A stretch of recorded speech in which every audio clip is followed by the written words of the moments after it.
5e vidéo. Cette fois, on va partir sur du porte-bébé.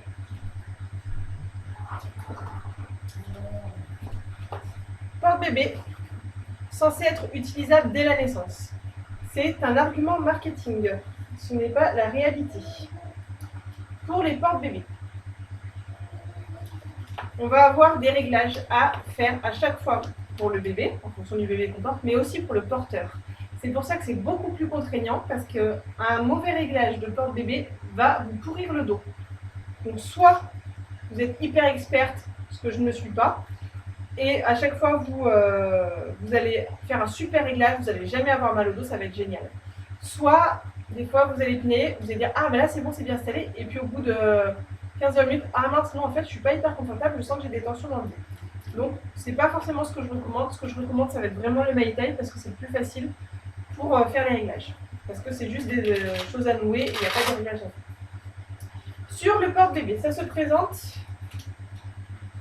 d'un tablier, d'une ceinture et des bretelles. Pour la ceinture, comme pour le Maïtaï, on va pouvoir régler l'écart de hanche avec des scratchs. Là, c'est au plus large. Hop, là, j'enlève le scratch, je resserre, je rescratch. Et là, vous voyez, l'écart de hanche est beaucoup plus petit. De la même manière, pour régler, on a devant sur le tablier. Ça, pour la ceinture, il faut le régler avant. Pour le tablier, ça peut se régler au cours du portage si on voit qu'on a trop serré ou pas assez serré. On va avoir une petite languette ici à soulever pour rallonger la longueur du tablier. Et pour serrer. Et pareil, de l'autre côté. Pour desserrer. Et pour resserrer. Tous les porte-bébés n'ont pas ces détails-là. C'est les modèles les plus récents qui ont. Donc, je ne suis pas sûre que tous ceux de la crèche ont ces parties. Je vais commencer à installer. Comme pour le Maïtaï, on va mettre la ceinture, clac, sous la poitrine. Et on va aller clipser en utilisant la petite languette là de sécurité compagnie dedans. Et on clipse. Hop. On réajuste. Voilà, je l'ai mis tout à l'heure, donc forcément c'est à ma taille. Mais bon, hop, il ne faut pas que ce soit comme ça. Il faut que ce soit sous la poitrine. Il faut pouvoir respirer. Si vous ne pouvez pas respirer, vous ne pourrez pas porter l'enfant en sécurité. Donc il faut vérifier. Si vous pouvez passer la main, c'est bon. Ensuite, on va avoir plusieurs façons d'utiliser ce porte-bébé là. Donc, quand on aura bébé, on va mettre bébé dedans. En fait, sur ce porte-bébé, on a deux façons de porter. Pour un tout petit, on va avoir nos deux sangles qui sont là. On va clipser ici, au niveau de la ceinture, pour un tout petit. Si c'est un plus grand, ce sera ici. On évite de faire un clip sur la ceinture et un clip ici. Ça n'a pas de sens. Voilà. On fait comme ça. Là, on va porter un petit bébé, donc on va le mettre ici. Clac. Donc là, on a les bretelles qui sont attachées. Et on aura juste à remonter. On prend bébé. On vient l'installer. Comme dans le Maïtaï, on lui fait prendre sa position. On ne va pas l'installer dans la poche, dans le tablier. On l'installe bien à sa place. Si la ceinture est un poil trop haute parce que c'est un grand bébé, vous pouvez baisser un petit peu la ceinture. Éventuellement desserrer derrière si vous avez trop serré. Voilà. Là, il est à hauteur de bisou. Le dos arrondi. Les genoux plus haut que les hanches. On est bon. On va attraper notre tablier et on va remonter. On passe un bras dans une bretelle. Et on change, on passe le bras dans notre bretelle. Voilà. Voilà, il est un peu. Ça fait quand même très serré. Une fois qu'on est comme ça, là c'est pas fini, parce que là sinon. Ah, bébé il tombe. Bah non, ça va pas.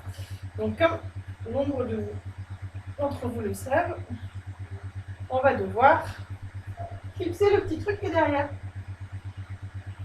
Vous voyez?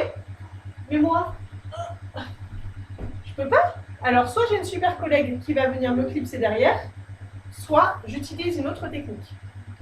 Au lieu de construire mes bretelles déjà attachées ici, je déclipse et je me retrouve avec mes bretelles enlevées. Je vais venir. Bon, c'est mieux de le faire sans bébé. Hein, mais...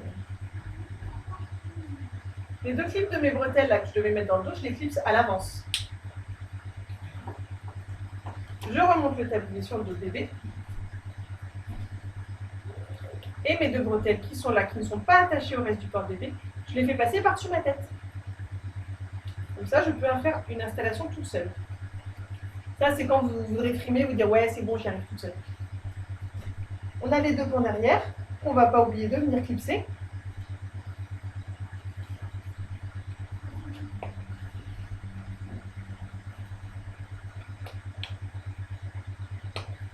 Hop. Et voilà. Après, on peut réajuster. Il faut serrer, pas assez serré. Bon, tout seul, c'est galère. D'ailleurs, je suis en train de me dire, c'est pas droit du tout. Donc ça aussi, c'est encore un réglage à faire et qui n'est pas forcément facile à faire. Voilà, là on voit bien que ça va pas du tout, que là ça passe sur les jambes de bébé, donc c'est trop serré. Donc, on clipse ça. Le clips devant, c'est vraiment pour les tout petits. Et dès qu'ils ont, je dirais peut-être, ça dépend. Hein. Et là, les jambes de bébé ne sont pas comprimées. Si on voit que bébé n'est pas tout à fait en position physio, on va aller mettre les mains sous les fesses. Ça marche aussi en métal. On va aller soulever les fesses pour l'aider à reprendre la position avec le dos arrondi et les genoux un peu plus. Voilà. Là, comme j'ai clipsé sur le côté au lieu de la ceinture, j'ai de la marge là. Donc là, bébé, il n'est pas bien installé. Donc je vais aller faire mes réglages au niveau de mes bretelles pour resserrer. Hop. Et hop. Et là, bébé est bien maintenu. Pour l'enlever, on déclipse. Soit on demande à quelqu'un de déclipser derrière et après on enlève les bretelles, soit on déclipse la bretelle à gauche, la bretelle à droite, on repasse par-dessus la tête et on peut enlever bébé. Je ne le redirai jamais assez, mais toujours une main sur bébé quand on fait l'installation et la désinstallation. À vous de jouer!